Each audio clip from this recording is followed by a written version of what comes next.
The Art of Public Speaking by Dale Carnegie and Joseph Berg Esenwein. Chapter 25. Influencing the Crowd. Success in business, in the last analysis, turns upon touching the imagination of crowds. The reason that preachers in this present generation are less successful in getting people to want goodness than businessmen are in getting them to want motor cars, hats, and pianolas is that businessmen as a class are more close and desperate students of human nature and have boned down harder to the art of touching the imaginations of the crowds. Gerald Stanley Lee, Crowds. In the early part of July 1914, a collection of Frenchmen in Paris or Germans in Berlin was not a crowd in a psychological sense. Each individual had his own special interests and needs, and there was no powerful common idea to unify them. A group then represented only a collection of individuals. A month later, any collection of Frenchmen or Germans formed a crowd. Patriotism, hate, a common fear, a pervasive grief, had unified the individuals. The psychology of the crowd is far different from the psychology of the personal members that compose it. The crowd is a distinct entity. Individuals restrain and subdue many of their impulses at the dictates of reason. The crowd never reasons, it only feels. As persons, there is a sense of responsibility attached to our actions, which checks many of our incitements, but the sense of responsibility is lost in the crowd because of its numbers. The crowd is exceedingly suggestible and will act upon the wildest and most extreme ideas. The crowd mind is primitive and will cheer plans and perform actions which its members would utterly repudiate. A mob is only a highly wrought crowd. Ruskin's description is fitting. You can talk a mob into anything. Its feelings may be, usually are, on the whole generous and right, but it has no foundation for them, no hold of them. You may tease or tickle it into anything at your pleasure. It thinks by infection, for the most part, catching an opinion like a cold, and there is nothing so little that it will not roar itself wild about, when the fit is on, nothing so great, but it will forget in an hour when the fit is past. History will show us how the crowd mind works. The medieval mind was not given to reasoning, the medieval man attached great weight to the utterance of authority, his religion touched chiefly the emotions. These conditions provided a rich soil for the propagation of the crowd mind, when in the 11th century flagellation, a voluntary self-scourging, was preached by the monks. Substituting flagellation for reciting penitential psalms was advocated by the reformers. A scale was drawn up, making 1,000 strokes equivalent to 10 psalms, or 15,000 to the entire psalter. This craze spread by leaps and crowds. Flagellant fraternities sprang up. Priests carrying banners led through the streets great processions reciting prayers and whipping their bloody bodies with leathern thongs fitted with 4 iron points. Pope Clement denounced this practice, and several of the leaders of those processions had to be burned at the stake before the frenzy could be uprooted. All Western and Central Europe was turned into a crowd by the preaching of the Crusaders, and millions of the followers of the Prince of Peace rushed to the Holy Land to kill the heathen. Even the children started on a crusade against the Saracens. The mob spirit was so strong that home affections and persuasion could not prevail against it, and thousands of mere babes died in their attempts to reach and redeem the sacred sepulchre. In the early part of the 18th century, the South Sea Company was formed in England. Britain became a speculative crowd. Stock in the South Sea Company rose from 128 1/2 points in January to 550 in May, and scored 1,000 in July. 5 million shares were sold at this premium. Speculation ran riot. Hundreds of companies were organized. One was formed for a wheel of perpetual motion. Another never troubled to give any reason at all for taking the cash of its subscribers. It merely announced that it was organized for a design which will hereafter be promulgated. Owners began to sell, the mob caught the suggestion, a panic ensued, the South Sea Company stock fell 800 points in a few days, and more than $1 billion evaporated in this era of frenzied speculation. The burning of the witches at Salem, the Klondike gold craze, and the 48 people who were killed by mobs in the United States in 1913 are examples familiar to us in America. The crowd must have a leader. The leader of the crowd or mob is its determining factor. He becomes self-hypnotized with the idea that unifies its members, his enthusiasm is contagious, and so is theirs. The crowd acts as he suggests. The great mass of people do not have any very sharply drawn conclusions on any subject outside of their own little spheres, but when they become a crowd they are perfectly willing to accept ready-made, hand-me-down opinions. They will follow a leader at all costs. In labor troubles they often follow a leader in preference to obeying their government.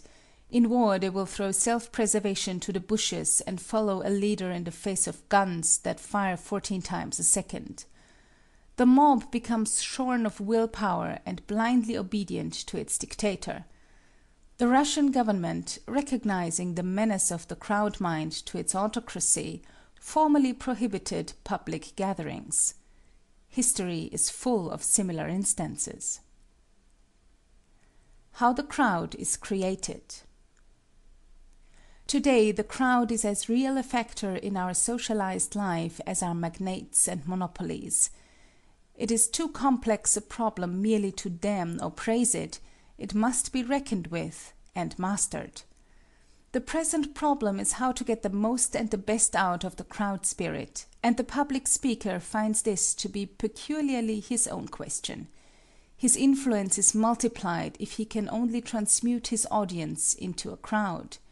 His affirmations must be their conclusions. This can be accomplished by unifying the minds and needs of the audience and arousing their emotions. Their feelings, not their reason, must be played upon.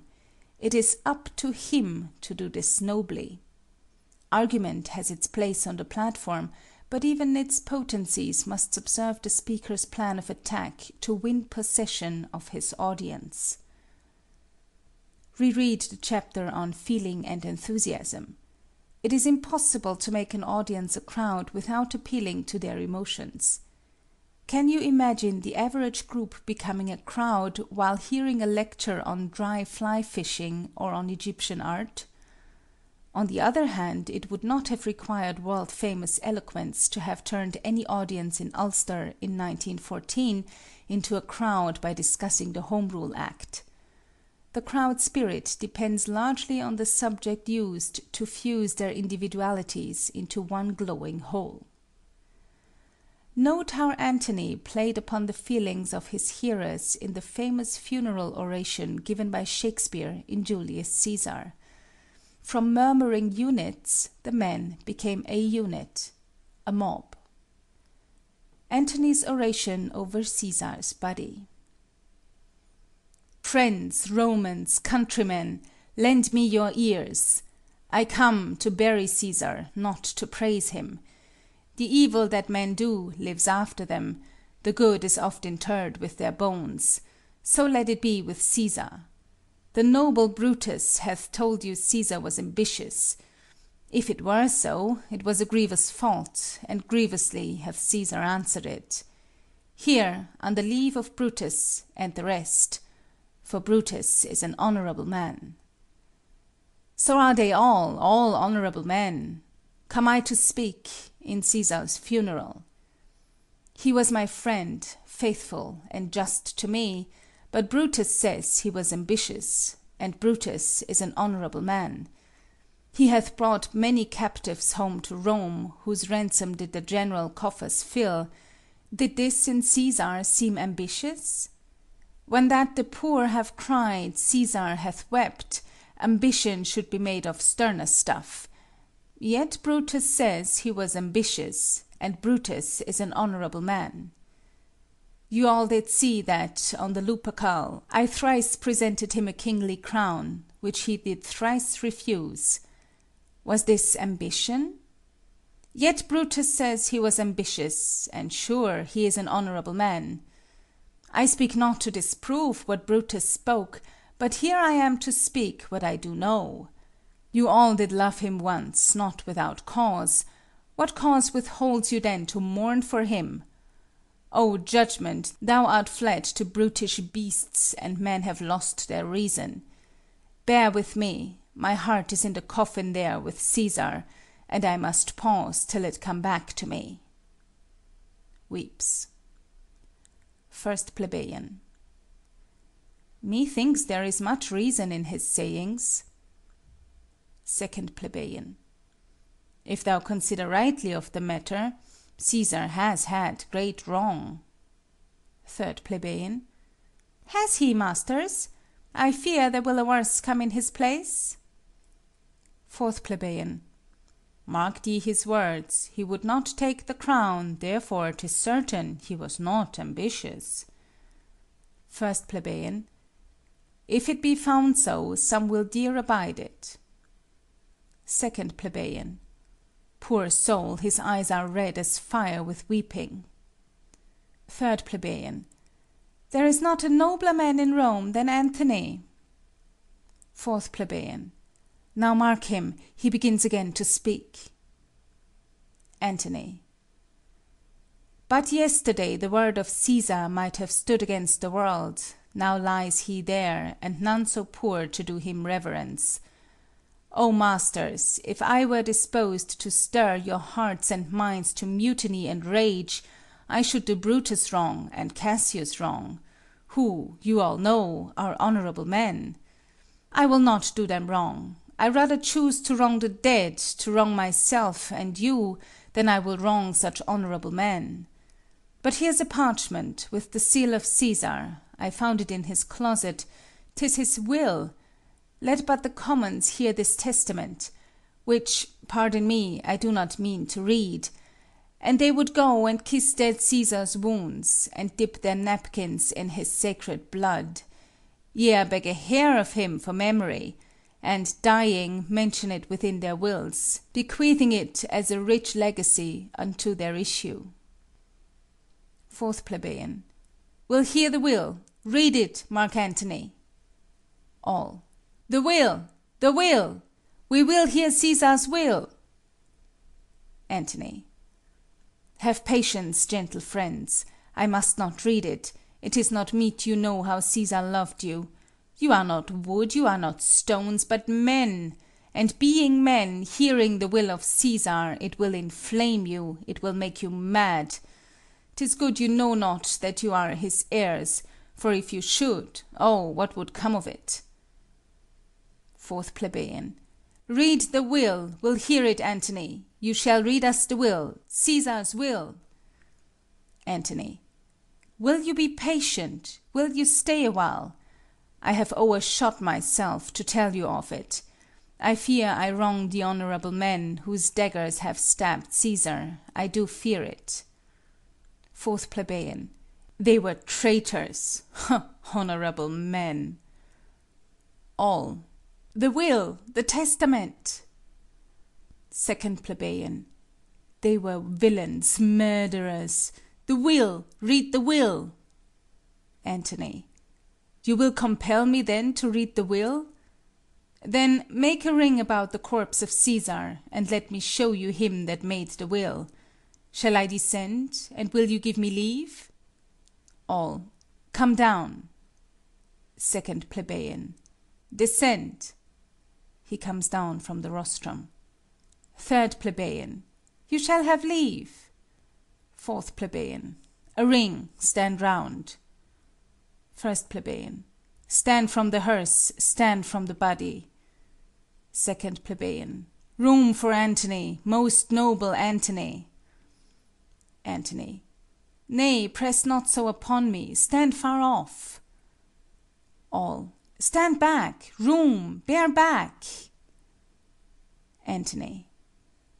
If you have tears, prepare to shed them now. You all do know this mantle. I remember the first time ever Cæsar put it on.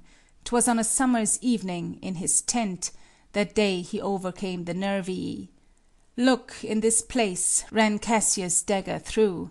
See what a rent the envious Casca made. Through this the well-beloved Brutus stabbed, and as he plucked his cursed steel away, mark how the blood of Cæsar followed it, as rushing out of doors to be resolved if Brutus so unkindly knocked. Or no, for Brutus, as you know, was Cæsar's angel. Judge, O you gods, how Cæsar loved him. This was the most unkindest cut of all. For when the noble Cæsar saw him stab, ingratitude, more strong than traitors' arms, quite vanquished him, then burst his mighty heart, and in his mantle muffling up his face, even at the base of Pompey's statue, which all the while ran blood, great Cæsar fell. Oh, what a fall was there, my countrymen! Then I and you and all of us fell down, whilst bloody treason flourished over us. Oh, now you weep, and I perceive you feel the dint of pity. These are gracious drops. Kind souls! What, weep you when you but behold our Cæsar's vesture wounded? Look you here, he is himself, marred, as you see, by traitors. 1st Plebeian. O piteous spectacle!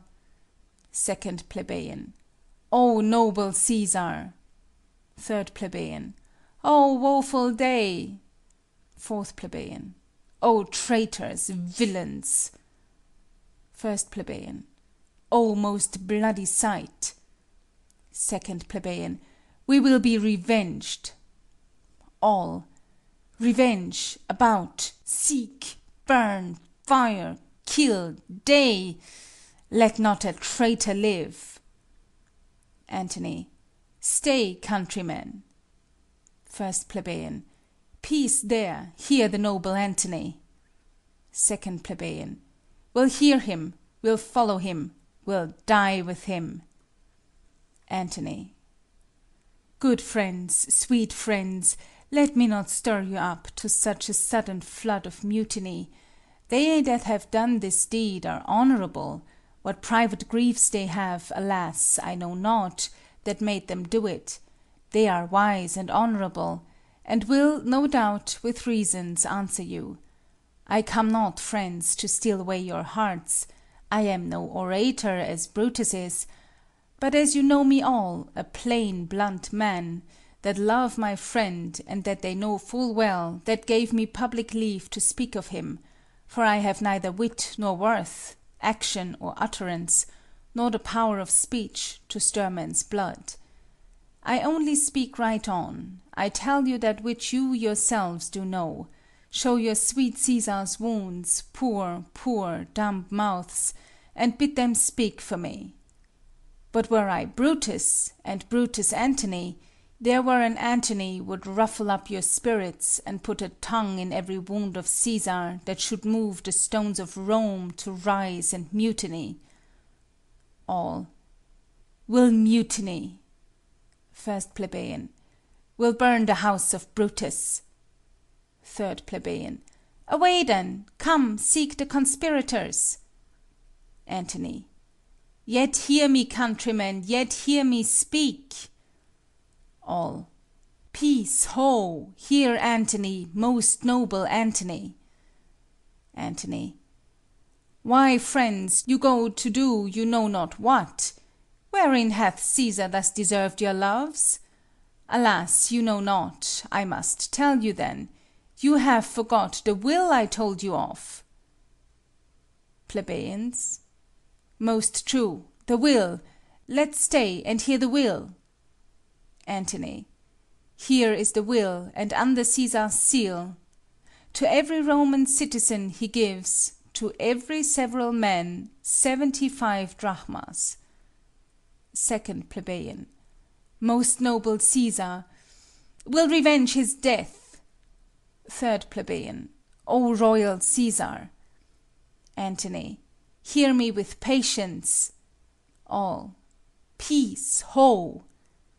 Ant. Moreover, he hath left you all his walks, his private arbours, and new-planted orchards, on this side Tiber. He hath left them you, and to your heirs forever, common pleasures, to walk abroad and recreate yourselves. Here was a Caesar. When comes such another? 1st Plebeian. Never, never! Come away, away! We'll burn his body in the holy place, and with the brands fire the traitors' houses. Take up the body. 2nd Plebeian. Go, fetch fire. 3rd Plebeian. Pluck down benches. 3rd Plebeian. Pluck down benches. 4th Plebeian. Pluck down forms, windows, anything. Exeunt citizens with the body. Ant. Now let it work. Mischief thou art afoot.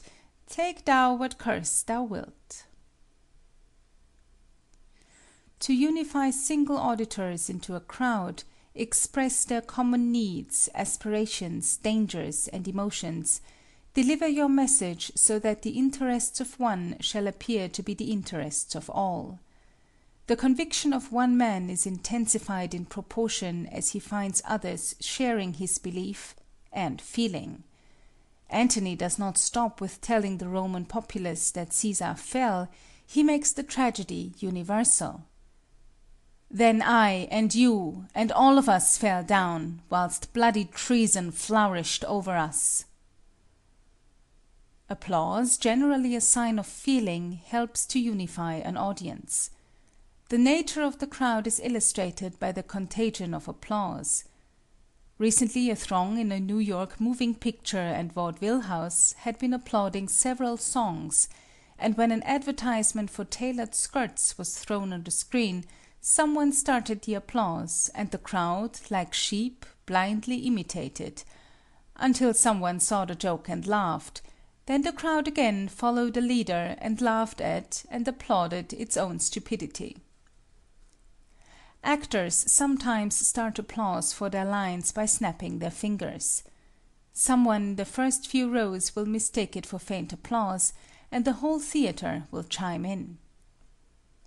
An observant auditor will be interested in noticing the various devices a monologist will use to get the first round of laughter and applause.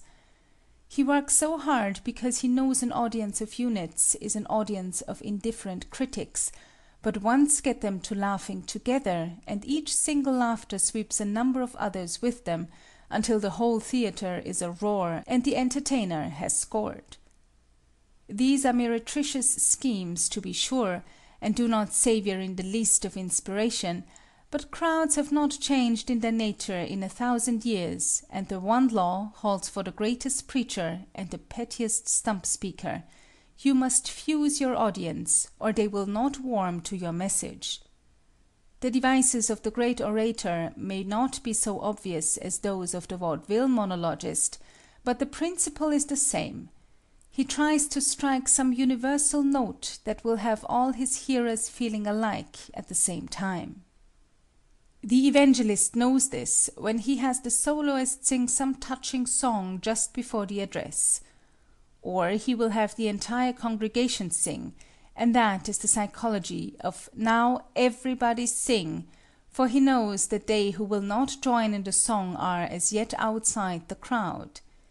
Many a time has the popular evangelist stopped in the middle of his talk, when he felt that his hearers were units instead of a molten mass, and a sensitive speaker can feel that condition most depressingly, and suddenly demanded that everyone arise and sing, or repeat aloud a familiar passage, or read in unison, or perhaps he has subtly left the thread of his discourse to tell a story that, from long experience, he knew would not fail to bring his hearers to a common feeling.